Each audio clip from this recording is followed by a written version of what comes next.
Hi and welcome back to the Cheeky Crypto Podcast. My name's Chris and it's fantastic to have you back with us for another podcast video. And in today's video, we're going to have a look at some of the biggest headlines in the space and make sure that you're kept up to date with all the latest news that is happening in the crypto space. If you enjoy this sort of content, mash up the like button, subscribe if you haven't subscribed already, tap in that bell, selecting all the notifications so you never miss a video. Right, let's get down to the desktop. So we're going to start here, and it looks like Starbucks drops first store NFT collection. The company's premium NFT collection will drop in March this year. So this is really interesting. It looks like they'll be dropping the first store collection of NFTs on Wednesday at 3 p.m. ET. And there's 5,000 up to grabs at $100 each. And this is rather interesting. So definitely worth digging into this and seeing whether it resonates with you. For me, it's an interesting one, and I think it demonstrates that we're heading into an era of new adoption for blockchain technology. And this is something that I've been talking about for some time, about, like, I guess, incentive schemes, loyalty schemes and stuff like that for like big retail firms, and Starbucks are one of them. So look, rather interesting, and I don't really know much about the actual NFT itself. Maybe you can get free coffee with it, who knows, but it will be rather interesting. So definitely worth checking it out if you're a coffee drinker. Moving on, we've got crypto exchange Binance is back in Russia, lifts restrictions on Russian users, according to reports. And, once again, it can be used locally. It looks like they've, once again, can use locally issued MasterCard and Visa cards to deposit money onto the crypto exchange more than a year after, the war stuff happened. And obviously the closure of those feeds, I don't know the right terminology to use, but it was shut down for people in Russia. And look, are Binance going to get a whole host of, backlash off this? Maybe. Again, I think that, it's up to the companies whether they, choose to allow customers for certain regions around the world to participate. I don't think, and I don't agree with shutting off necessarily the individuals within a country because their country's gone to war. Not everybody in Russia agrees with the war and are behind it. So look, I just wonder whether they're going to get some backlash off of this, but I imagine they don't really give a shit. Gibraltar Court orders crypto wallet freezes as investigators probe failed trader 𝗕𝗘𝗪𝗀𝗧𝗏, according to this article here. The court has ordered Binance, Crypto.com, Bitstamp and Kraken to freeze wallets identified by owners of the linked collapsed crypto trader. Look, rather interesting again, and I'm pro seeing this happen. And if there's bad actors in the space, there needs to be severe consequences. I've said this time and time again. I really do believe that some of these bad actors should have their accounts frozen and should not have access to stolen funds. Or funds that are coming from illegal activities. So I completely agree with this sort of stuff, but it's not really decentralized in the way that means that you can come and go as you please.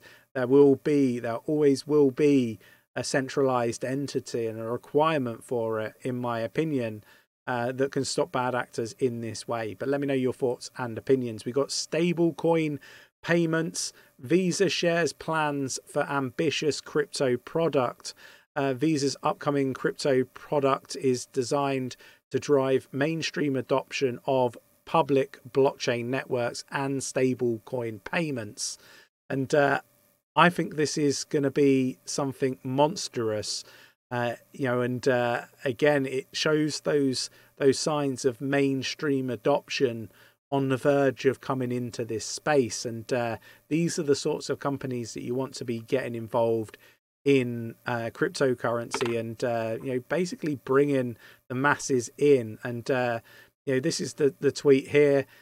We have an ambitious crypto product roadmap at Visa, and just opened a few rec for senior software engineers to help us drive mainstream adoption of public blockchain networks and stablecoin payments. So it doesn't really go into what that actually looks like and what that roadmap is, but I am keeping my eye on it, because I do think that this is the sort of stuff that is going to be a game changer in the space. And seeing these signs makes me so bullish. I talk about expecting lower lows or a retest of the most recent lows, and people think that I'm some sort of bear. I'm really not. I'm really bullish on the long-term view of crypto, and that is very much what we're seeing here with things like this. We've also got Coinbase CEO backs stand with crypto NFT campaign. America's largest crypto exchange has launched a new campaign aimed at pushing the US authorities to finally deliver sustainable crypto policy. And obviously we saw 𝗕𝗪𝗀𝗀𝗪 basically getting his arse sort of torn to pieces over his poor performance as the leader of the SEC. And I think now is the time to be doubling down. I was obviously one of the first people to call for 𝗕𝗪𝗀𝗀𝗪 to step down. I mean, I was always kind of saying that I would like him to fire his entire leadership team and then step down, but he's never going to do that because he won't get a severance package, and that is basically what the greedy little bastard is after.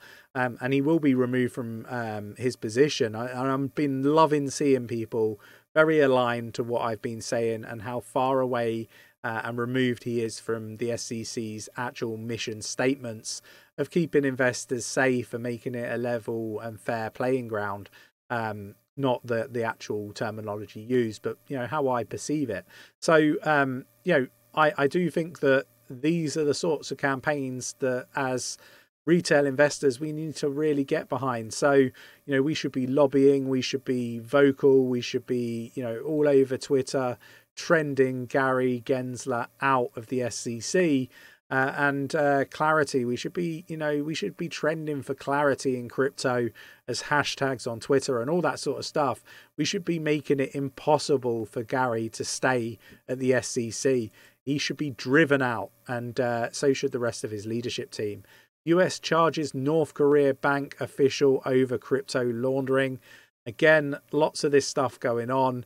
What I do want to say is the media makes a really big deal out of cryptocurrency, saying it's bad and all that sort of nonsense.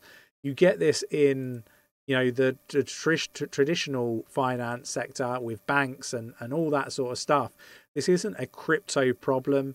This is a human like a human issue, a person.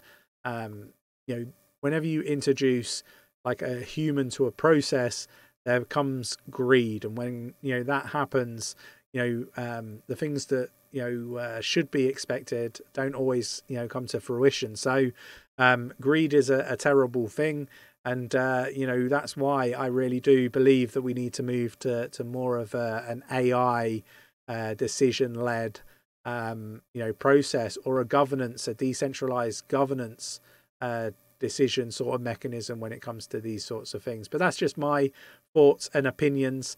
I hope you enjoyed today's video. Let me know your thoughts and opinions on everything that we've covered in today's video. And if you enjoyed the video, mash up that like button, subscribe if you haven't subscribed already, tapping that bell, selecting all the notifications so you never miss a video, and I will catch you in the next one. Take care.